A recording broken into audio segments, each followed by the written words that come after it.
కొమరం భీం జిల్లా పెంచకల్పేటలో తిరుగుతున్న ఏనుగును పట్టుకునేందుకు ప్రయత్నిస్తున్నామని జిల్లా అటవీ శాఖ అధికారి నీరజ్ కుమార్ బెక్టీవీతో తెలిపారు. ప్రజలు ఎవరూ బయటకు రావద్దని ఆయన సూచించారు. 70 మంది సిబ్బందితో ఏనుగును పట్టుకునేందుకు ప్రయత్నిస్తున్నామని వివరించారు. అలాగే ఏనుగును వెతికే పనిలో డ్రోన్లు కూడా వాడుతున్నామంటున్న నీరజ్ కుమార్తో మా ప్రతినిధి Anjaneyulu face to face.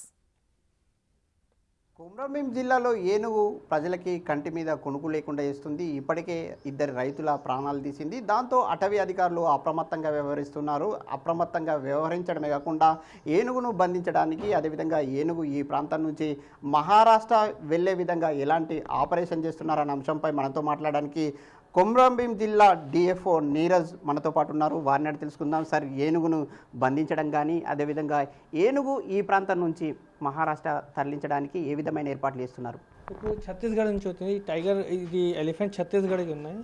Chhattisgarh నుంచి 2-3 రోజు ముందుకి మహారాష్ట్రకి వచ్చింది. మహారాష్ట్ర తర్వాత నిన్న సాయంత్రంకి మనకి వచ్చింది, మన జిల్లాకి వచ్చింది. సో నిన్న సాయంత్రం కూడా మన వాళ్ళ అందరికీ ఇన్ఫర్మేషన్ ఇచ్చారు, ఇక్కడకి ఎలిఫెంట్ మూవ్మెంట్ ఉన్నాయి, కొంచెం జాగ్రత్తగా చూడాలి. సో ఈరోజు మార్నింగ్ కూడా మన ఊరు బయటకి వస్తే కొంచెం ఇన్సిడెంట్స్ అయింది. అంటే ప్రధానంగా రైతుల మీద దాడి చేస్తుంది, కారణం ఏంటి? ఎందుకు ఏనుగు దాడి చేయడానికి కారణాలు ఏంటి? సో ఇది కారణం అంటే ఇది వైల్డ్ లైఫ్ మూమెంట్ ఉన్నాయి. So no one can predict it. ఇక్కడ నుంచి వస్తే where it will go. So ఇప్పుడు మన స్ట్రాటజీ ఏముంటుంది, we're just monitoring it. So monitoring వేస్తే we're requesting all the villages, మన ఇంటికి లోపలికి వస్తే it will go back to the same path. Elephant movement ఎట్లా ఉంది, ఆ పాత్కి ఫాలో మళ్ళీ it will go back on the same path. So ఊరు వాళ్ళకి దయచేసి నేను రిక్వెస్ట్ చేస్తాను that you please stay in your houses. ఇప్పుడు 144 కూడా ఇంపోజ్ అయింది. సో బెజ్జూర్ మండల్కి అయింది, చింతన్మాలపల్లి మండల్కి అయింది, కొంచెం వేరే ప్లేసెస్కి మూవ్మెంట్ అయింది. కొంచెం సెక్షన్ 144 ఇప్పుడు ఇష్యూ అయింది. సో దయచేసి మీ సెక్షన్ 144కి పాలన చేయండి. అండ్ దయచేసి మీ ఇంటికి లోపలికి వస్తుంది. And what ever village information మనకి వస్తే we will immediately give the information to the media and to the people. అంటే ఆ దాడి చేస్తున్న ఏదైతే ఏనుగు ఉందో ఏమైనా డిస్టర్బ్కు గురైందా? అదేవిధంగా అది ఆడదా మగదా? సో ఇప్పుడు ఇది మనకు కారణం కరెక్ట్గా ఎవరికి తెలియదు. ఎందుకు, ఇది వైల్డ్ లైఫ్ మూమెంట్ ఉన్నాయి. And generally elephant they stay with their herds. వాళ్ళ హర్డ్లు 20-30 మెంబర్స్ ఉన్నాయి. ఇది హర్డ్ బయటకి ఉన్నాయి. So probably it will go back to its herd. That is their tendency.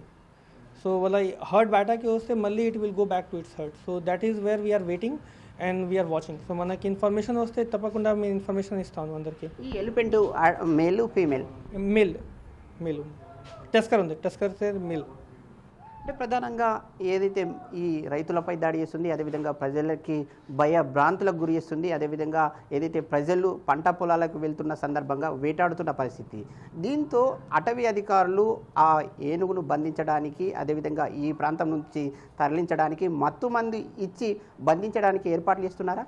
So ఇప్పుడు మనకి ఎవరు చనిపోయింది మనకి కంపెన్సేషన్ పాలసీ ఉన్నాయి. సో గవర్నమెంట్ కంపెన్సేషన్ పాలసీ ప్రకారంగా ఇమీడియట్గా పోస్ట్ మార్టం తర్వాత వెటనరీ డాక్టర్ ఇన్స్పెక్షన్ తర్వాత మన ప్రొసీజర్స్ ఉన్నాయి. దాని తర్వాత ఇమీడియట్గా గవర్నమెంట్ పాలసీ ప్రకారంగా ఇస్తాను. మన కంపెన్సేషన్ పాలసీ ఉన్నాయి, దాని ప్రకారం ఇస్తాను.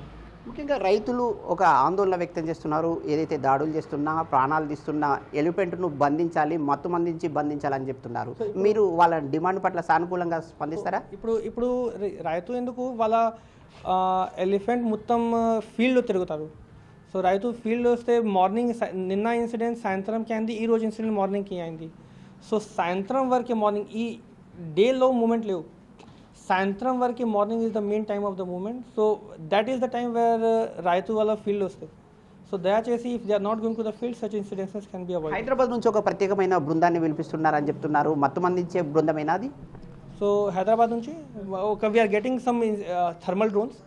సో థర్మల్ డ్రోన్స్ గురించి we can monitor the movement at night also. So we're planning to get some equipments from Hyderabad. Thermal drones కానీ తర్వాత ఒక మనిషి ఇక్కడ వస్తాను. So we will get the information, will update you. ఇప్పుడు ఎలిఫెంట్కు సంబంధించిన ఆనవాళ్ళు ఏమైనా ట్రాకింగ్ చేశారా? ట్రాకింగ్ చేస్తే ఎక్కడ ట్రాకింగ్ చేశారు? సో ట్రాకింగ్ అంటే మనకి నిన్నకి డైరెక్ట్ సైటింగ్ అయింది, కొంచెం విలేజ్ వాళ్ళకి ఊరు వాళ్ళకి కూడా డైరెక్ట్ సైటింగ్ అయింది. ఈరోజు మనకి పగ్ మార్క్స్ కూడా వచ్చింది. సో పగ్ మార్క్ బేసిస్లో మన దగ్గర మ్యాప్ ఉన్నాయి.